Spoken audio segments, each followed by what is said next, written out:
इस साल का one of the most awaited anime Solo Leveling शुरू हो चुका है और आज की इस वीडियो में हम डिस्कस करेंगे एपिसोड 1 की सभी डिटेल्स को। एपिसोड शुरू होता है 3 साल पहले, जहां एक आइलैंड पर कुछ हलचल हो रही थी। तब शिप का मेंबर कैप्टन से बोलता है, क्या हम उनकी मदद नहीं करेंगे? कैप्टन कहता है, तुम्हें भी पता है हम कुछ नहीं कर सकते, हमारे हथियार उनके आगे बेकार हैं। यहाँ आइलैंड पर बहुत सारे हंटर्स बड़ी बड़ी चींटियों के साथ लड़ रहे थे। एक हंटर कहता है, अगर हमने इन्हें जाने दिया तो सब कुछ खत्म हो जाएगा, तो सब इन्हें यहीं रोकने की कोशिश करो। तब कुछ हंटर्स अपनी मैजिकल पावर से उन चींटियों पर हमला करते हैं, पर कुछ असर नहीं होता और वो उन हंटर्स पर ही हमला कर देती है। तब वो हंटर सोचता है, अब मेरा अंत आ चुका है, पर तभी एस क्लास हंटर्स उन्हें बचा लेते हैं और अपनी हीलिंग पावर से उसे ठीक भी कर देता है। कुछ चींटियां उस पर हमला करती हैं कि तभी यूनसोक उसे बचा लेता है। तब यूनसोक और योनहू बाकी चींटियों को भी हरा देते हैं। सभी हंटर्स एस रैंक हंटर्स को देखकर काफी खुश थे। तब यूनसोक कहता है, ब्यांग, इस बार तुम काफी जल्दी ही आगे बढ़ गए। ब्यूंग कहता है, माफ करना, पर मैं कुछ जाने बचाना चाहता था और वैसे भी मुझे प्रोटेक्ट करने के लिए तुम दोनों हो ना। तभी वहाँ एक बड़ी व्हाइट चींटी आती है और योनहू और योनसोक उस चींटी के साथ लड़ने के लिए आगे बढ़ते हैं। तब यूनसोक अपनी लाइटनिंग से उस पर हमला कर देता है और योनहू उस चींटी के दांत तोड़ देता है और उसी दांत को चींटी के आर पार कर देता है। तभी वहां और व्हाइट चींटियां आती हैं और योनहू कहता है, अब तो और भी ज्यादा मजा आएगा। वो और यूनसोक मिलकर उन पर हमला कर देते हैं। इधर एक एस क्लास हंटर दूर से उनकी फाइट देखकर बोलता है, लगता है वो टाइम से वहां पहुंच गए, तो अब हमें सब कुछ संभालना होगा। और यहाँ हम उसके साथ काफी सारे हंटर्स को देखते हैं। तब चोई अपनी आग से रेड चींटियों को मार देता है और बाकी हंटर्स को व्हाइट चींटियों पर हमला करने को कहता है। फिर हमें 10 साल पहले की बात बताई जाती है, जहाँ एक दिन अचानक इस दुनिया में एक पोर्टल खुला, जो कि इस दुनिया को अलग अलग डायमेंशन से लिंक करता है और उसके अंदर बहुत सारे मॉन्स्टर्स रहते हैं और उन्हें मारने के लिए इंसान के हथियार किसी काम के नहीं थे। तब उनसे लड़ने के लिए कुछ इंसान आए जिनके पास कुछ स्पेशल एबिलिटीज थी और वो कहलाए हंटर्स। ये हंटर्स अपनी पावर के अकॉर्डिंग अलग अलग रैंक्स में डिवाइड किए जाते हैं और जब एक हंटर की पावर अवेकन हो जाती है तो वो चाहे कितनी कोशिश कर ले, वो अपनी एबिलिटी को आगे अपग्रेड नहीं कर सकता। तब प्रेजेंट में हमें एक कंस्ट्रक्शन साइट दिखाई जाती है, जहाँ बिल्डिंग में एक पोर्टल खुला था। तब यहाँ किम अपने अगले मिशन के लिए डंजन में जाने को तैयार था। तभी उसका दोस्त पार्क वहाँ आता है। किम कहता है, मुझे तो लगा था तुमने हंटर का काम छोड़ दिया। पार्क कहता है, मेरी वाइफ फिर से प्रेग्नेंट हो गई है। किम कहता है, तो तुम इस मिशन से पैसे कमाना चाहते हो? चिंता मत करो, अगर ये सक्सेसफुल रहा तो हमें बहुत सारे पैसे मिलेंगे। पार्क कहता है, मुझे तो टेंशन है कि मैं तुम्हारे साथ मैचअप कर भी पाऊंगा। तब एंट्री होती है संग की, जिसे देखकर सभी खुश थे। पार्क पूछता है, यहाँ क्या हो रहा है? क्या ये सबसे स्ट्रॉन्ग है? किम कहता है, नहीं नहीं, बल्कि इसका बिल्कुल उल्टा है। ये तुम्हारे छोड़ने के बाद ज्वाइन हुआ है और ये मैनकाइंड का वीकेस्ट हंटर है।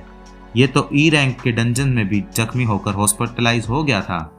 अगर ये यहाँ पर है, इसका मतलब ये मिशन बहुत आसान होने वाला है। तब संग सोचता है, मैं पहले ही सब कुछ सुन चुका हूँ, पर वो कह भी तो सच रहा है। तब जूही कहती है, आखिर तुम्हारे फेस को क्या हुआ? संग कहता है, कुछ नहीं। जूही कहती है, मैंने सुना था तुम हॉस्पिटल में एडमिट थे। संग बताता है कि वो ई रैंक डंजन था और मैं उसमें जख्मी हो गया था। तब वो पूछती है कि क्या उसके पास कोई हीलर नहीं था? तब संग कहता है, बाकी हाई रैंक हीलर्स थे, तो उन्हें हीलर्स की जरूरत नहीं थी। वैसे गलती मेरी ही है, क्योंकि मैं उनसे बहुत ज़्यादा वीक हूँ और तुम्हें भी इसका एहसास हो गया होगा। चलो, लगता है जाने का वक्त हो गया है। तब यहाँ सॉन्ग कहता है कि किसी को कोई प्रॉब्लम ना हो तो मैं कैप्टन बनना चाहूँगा। किसी को कोई प्रॉब्लम तो नहीं? सभी एक एक करके उस पोर्टल के अंदर जाने लगते हैं।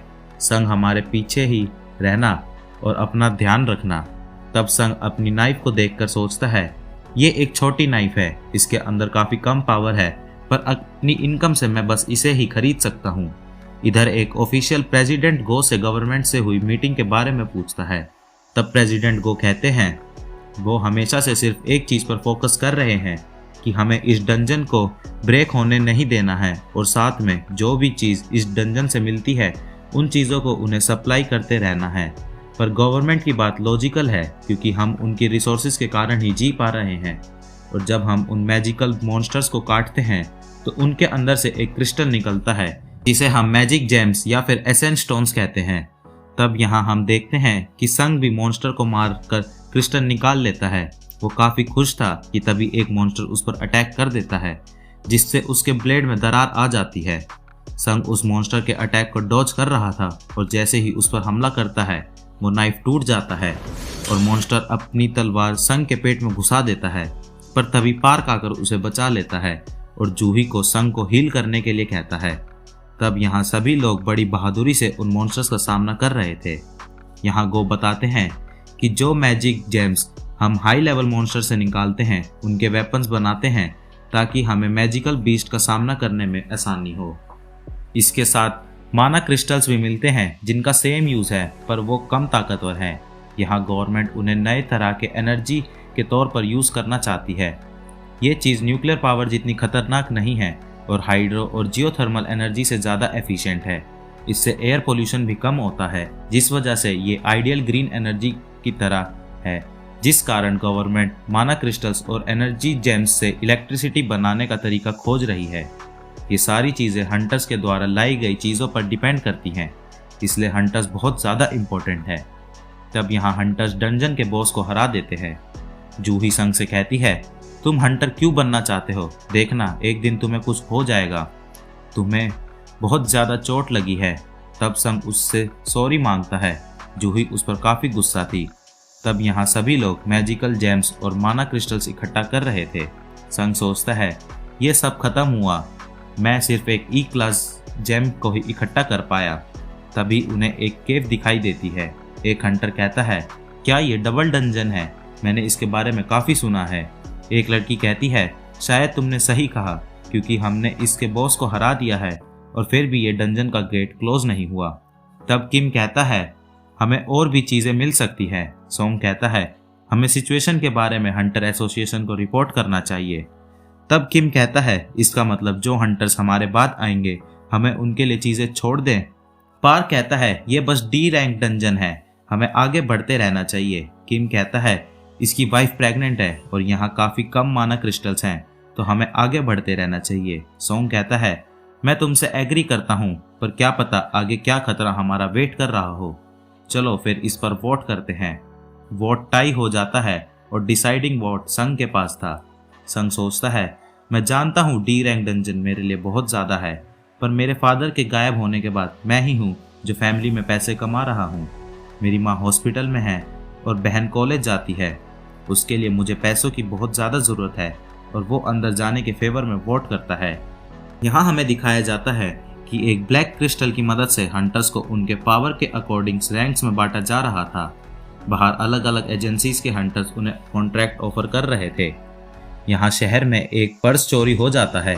वहाँ चा आ जाती है और उन चोरों को सबक सिखाती है। सभी लोग उसे देखकर काफ़ी खुश थे और वो भीड़ को देखकर वहाँ से निकल जाती है। इधर हंटर्स केव में जा रहे थे। एक पर्सन कहता है, बॉस को हराने के बाद डंजन के 1 घंटे बाद गेट बंद हो जाता है और हम पिछले 40 मिनट से चल रहे हैं, इसलिए सिर्फ 20 मिनट बाकी हैं। तब संग जोही से कहता है, मुझे माफ़ कर देना, मेरे वोट के कारण तुम्हें भी यहाँ आना पड़ा, क्या तुम ठीक हो?